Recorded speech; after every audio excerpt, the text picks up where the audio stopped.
Hey everybody, Comics Dad here for another edition of Comics Read Along. Today we are going to be reading an issue from the 2024 hit comic series from Image Comics, Rook Exodus.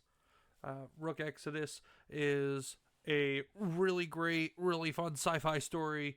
It's filled with action. Got a lot of things that I love to see in comic books and also just in good storytelling. Um, it is brought to us by a collaborative group of creators, artists, writers, both television and movie writers, as well as comic book writers. They are known as Ghost Machine. Brad Meltzer, who is probably the most predominant name amongst them, is part of that group. He is a very well known television and film screenwriter. He also has dabbled in comic book writing for both Marvel and DC, as well as all the other writers associated with Ghost Machine as well have either written for DC and or Marvel for a good chunk of their careers.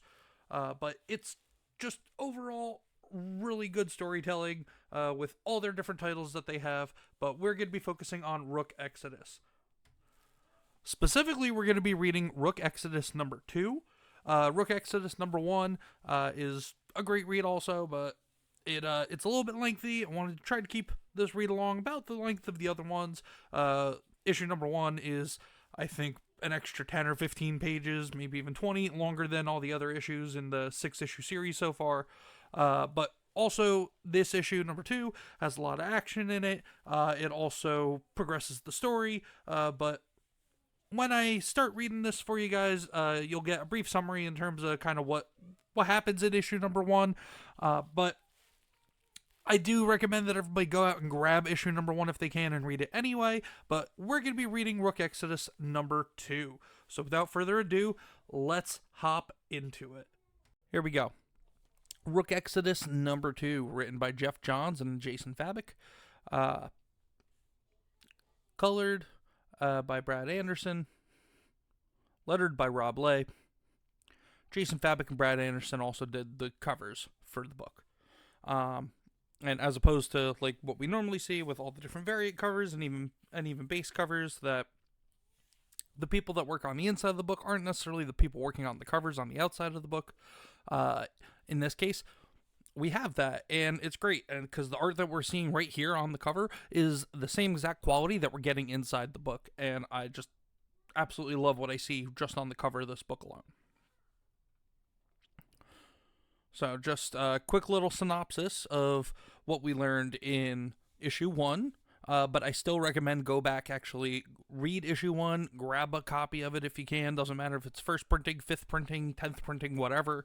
Definitely go back to pick it up. It's a good read. It's a little bit of a lengthier book, which is why I'm not doing it for the read-along video today, just to kind of save on time a little bit. But it is a solid read. And as I said, it gives you a good insight into what our main protagonist, Rook, is kind of going through and dealing with being on Exodus for the last 2 years, as things have gone down. A struggling farmer from Earth was given a second chance on the planet Exodus, a terraformed world where every aspect of nature is controlled by humanity, including the winged scavengers who plagued his crops. Now called Rook, the farmer became one of the wardens, those who wear helmets capable of commanding an animal species. And that is all for the purposes of being able to just kind of create and maintain the perfect, quote-unquote, new Earth environment and sustainability and livability. But when the world's engine failed, the power of the wardens fell into the wrong hands. Those who could afford to fled, forcing those left behind to choose between trying to escape this war-torn world before its destruction or fighting to save it. Previously in Rook, with his spacecraft almost complete, Rook prepares his imminent escape from Exodus. His close friend Swine, meanwhile, refuses to leave the planet and pays the ultimate price at the deadly hands of the Bear Warden, named Ursaw. Tired of the pollution, the people, and the problems you're up against every day? Well, we sure were, and that's why we created a better world. With our patented better world technology, Our Earths are meticulously designed down to the last blade of grass, afternoon breeze, and singing songbird for you and your family. Leave behind the overwhelming struggle of an out-of-control world that will never be under control. Escape to a better world today. Ah, swine. Not you too. Canis lupus connection reestablished. Click. And so basically just kind of what that is all these wardens, they have these helmets that are able to basically control and communicate with the animals, a specific species of animal. So obviously this woman right here, Canis lupus, means wolf. So she is using her helmet to establish a connection with the wolf that's walking with her. I need you to share your determination and drive, Freya, your instinct for the hunt. Let the pack flow through me, so that I can find Rook. The helmet design is really neat. And here's a shit ton of crows. Rook his helmet is a bird helmet, but for anybody that doesn't know, a rook is a bird that's very similar to a crow, so he is able to establish connection with essentially crows and other crow-like birds. I haven't heard from Swine since yesterday. I found his camp burning and some of his pigs slaughtered. His helmet was on the move for an hour before it went offline. That was a good sign, I thought. Swine and I had a plan. If things went bad, shut down to conserve energy. When it was safe, go back online and call for help. Whatever attacked his camp, Swine could have escaped it. He's smart, a survivor, a friend. My best friend. I was up all night waiting for him to reconnect to the neural network. The wildlife grid. Instead, I got a reading on another crash site. It's underwater, but it's promising. No fires to destroy the part I need for our rocket. Soon, it will be complete. Still, I've been sitting up here for 20 minutes hesitant to dive. The helmet's signal gets weaker in water. I could miss Swine if he calls. If he's still alive. Ping! I came to Exodus because I wanted to control things that were out of my control. I still do. But nothing is under control here anymore. As looks like a massive freaking snapping turtle comes up out of the water, literally giant. And the artificial water for this planet has actually mutated some species of animals and wildlife that were put on the planet and makes them massively giant.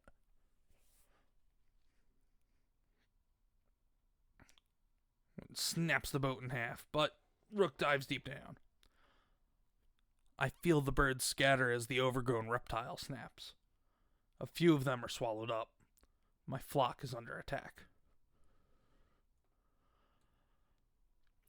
So the helmets, they don't just connect the warden, the person wearing it, to the type of animal that it controls.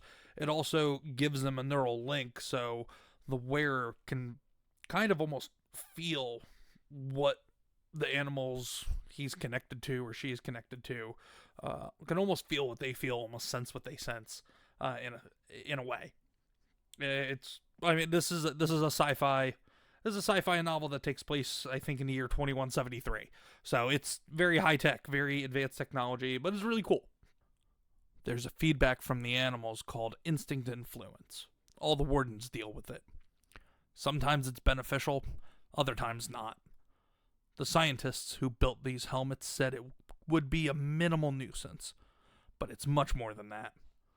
We start to think and feel like the species we're connected to. The birds above have no feelings of loss as the creature devours their brethren. Only relief that it wasn't them. I fight the bird's overwhelming selfishness and remember Swine. He could be trying to call for help. So I take the part I came for.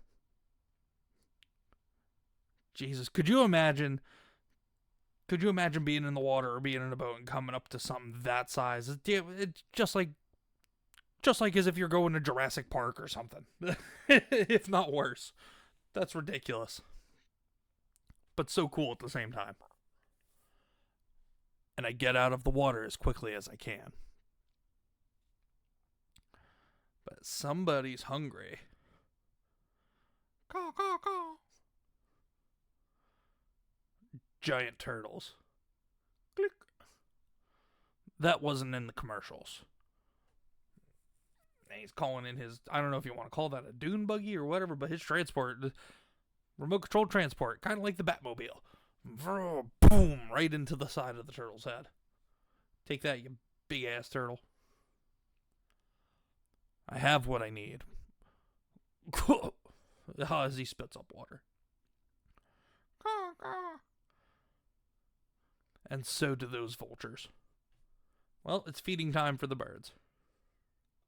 Hope they like turtle. I work all day. I finish the rocket and stare at it for a long while, wishing Swine was here, so I could feel some sense of celebration. But I feel nothing. And just real quick, Swine, if you haven't figured out, Swine is a warden that wears a helmet that controls swine. It's the bird suppressing it. I remove the helmet, but the instinct influence feels like it's still there. They're lingering in my head. They want to eat, hide, fly away. I do final calculations on a flight path off Exodus. Weather's clear. I'm ready to go. Do I leave without Swine? No, never. The birds are still inside my mind. They must be. I drink to get them out. I drink until I...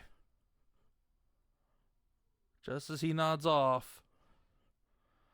Now, have you ever... I wonder if anybody out there has ever felt that sensation before, where you fall asleep maybe in a chair, or even just falling asleep in bed, and then you just get woken up by that feeling of falling. It happens to me sometimes even just when I sleep normally, and it terrifies the living crap out of me for a second, but boy does it jolt you awake. Kind of like this. As he goes to unholster his gun, clack. It's only me, Rook. Her name's Direwolf. She's the warden who trained all the others when we came here. Her and I wanted to be more than colleagues at one point, but a relationship between wardens was against company rules. And she's a company woman. Drop the gun. What? I wouldn't. Who knows what anyone does anymore? Now drop it. Where's your helmet?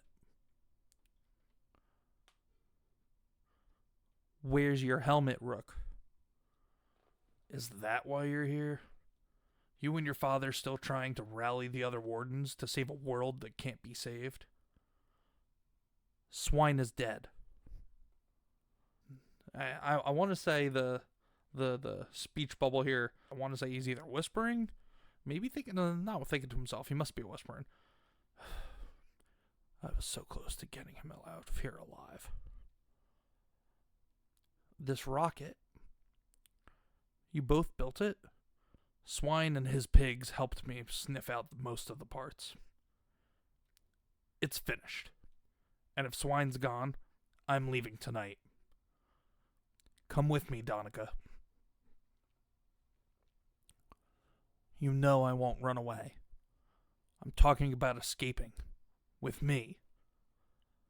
They're coming back to fix the engine, to make things right. No one is coming back. Better World abandoned ship.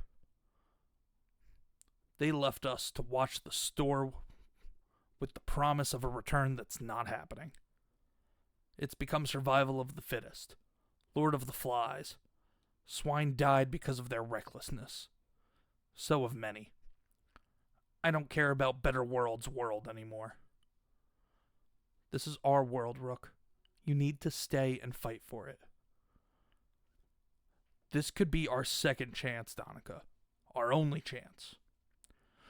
And real quick, just a little more insight from that was provided in issue 1. The big corporation that were moving people off Earth to these artificial planets was called Better World. After a few years of this planet actually being active, was having problems with their technology that was making it run basically like another artificial Earth, or a better version of Earth. But everything was artificial. The water, the weather, how everything interacted. And there was this piece of technology called the World Engine that started to malfunction, and when it did, everything started kind of going to shit.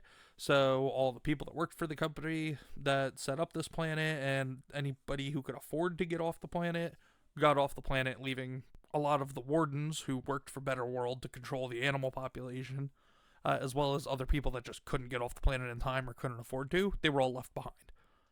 Basically, kind of similar deal to when they initially left Earth. But yeah, Rook has a problem with them, and I don't blame him. Boom, big boom, big explosion, shattering glass, sending debris flying everywhere, and that's Rook's rocket right there in the middle panel. He's here. Who? Direwolf. Scream as these doors just open. It's the man who murdered our friend. And these are ridiculously, massively giant bears, very similar to that giant snapping turtle that we saw a few pages back. And there is Ursa. Ursa connection reestablished. Click. Kill them. And Direwolf Donica puts her helmet back on. Canis Lupus connection reestablished. Get your helmet on. You're as bossy as ever. I'll explain everything if we survive this, but until then, I'm bossy because I'm the only one left on Exodus with any sense of right and wrong. Don't kill the animals. This isn't their fault. Meanwhile, she shoots a massive tranquilizer dart into the big-ass bear. And down the bear goes. Do not stop. Never stop, my soldiers. Not for anything. His system is already plugged into whatever cameras are still working here. There's nowhere to hide. We need to get out of the city. You just said stay and fight. I meant on Exodus, not this urban graveyard.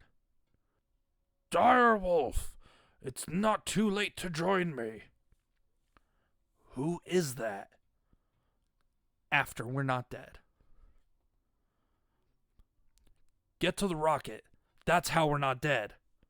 No. And, well, they're shooting their way.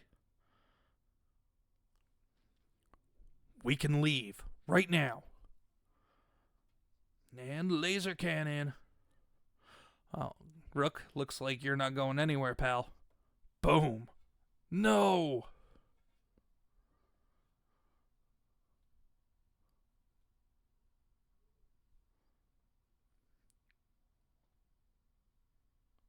Just, that's devastating. He was just finally ready to get off that damn planet, but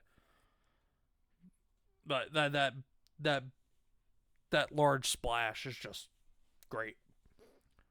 I'm loving this. I'm loving the action. I'm loving the artwork. And now Direwolf and Rook and the wolves and even the crows are all just getting out of Dodge. Rook, we have to go.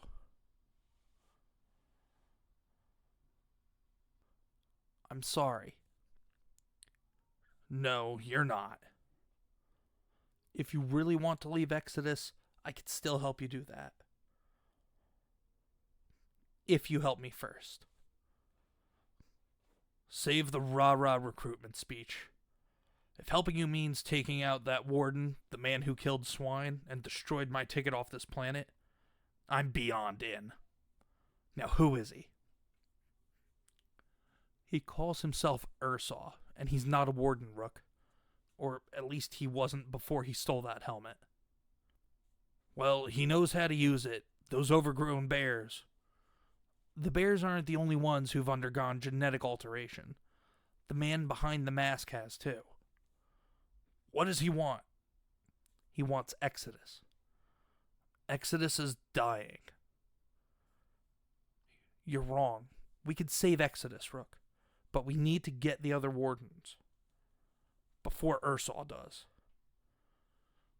Bring me their helmets. With the heads still in them. Well, that was a really exciting issue of Rook Exodus there. I really hope everybody goes out and tries to find a way to pick up issue 1. Because, like I said, it really kind of sets the tone. It's got a bit of action in it, but I wanted to definitely read this issue, the second issue, because it is a pretty action-packed issue, and I really just wanted to kind of show off the great artwork and action scenes that are in this book. The team working on this is doing such a great job. Definitely go and check out Rook 1 through 6. Also, go check out the other titles by Ghost Machine. There's Geiger, there's Junkyard Joe, there is Redcoat, the Rocket Fellers, Hornsby and Halo. They're doing a lot of stuff over at Image. Their Image and Ghost Machine have partnered up to do something really good, really cool going on in comics that's outside of the typical superhero genre. Very much heroic stories in a sense in most of those titles, but they're not traditional heroes. They're not even anti-heroes. They're not superheroes. They're just people trying to do the right thing.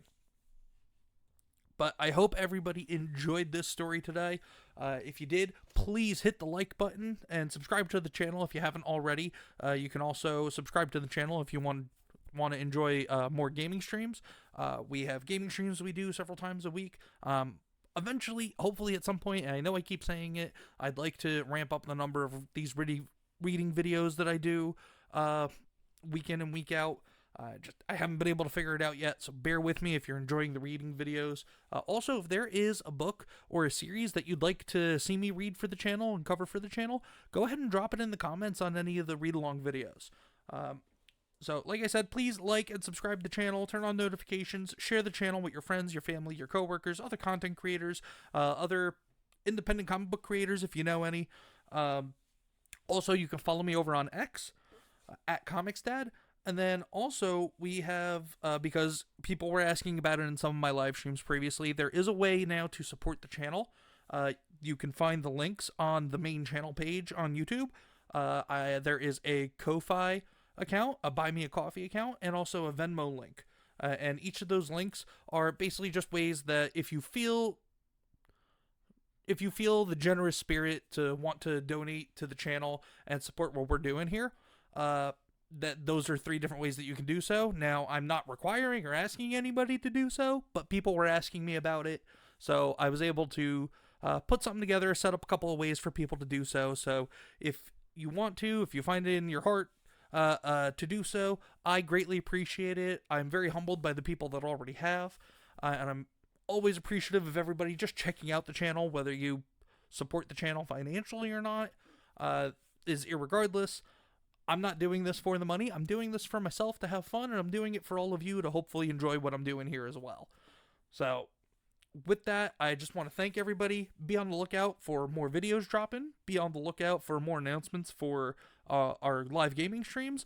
And also be on the lookout for the announcement of the next scheduled bi-weekly talk show we're doing called Talk and Shop. But until then, everybody, I hope you enjoyed this. Remember to support your local comic shops, support independent comic creators, and be good to each other. Until next time, this is ComicsDad signing off.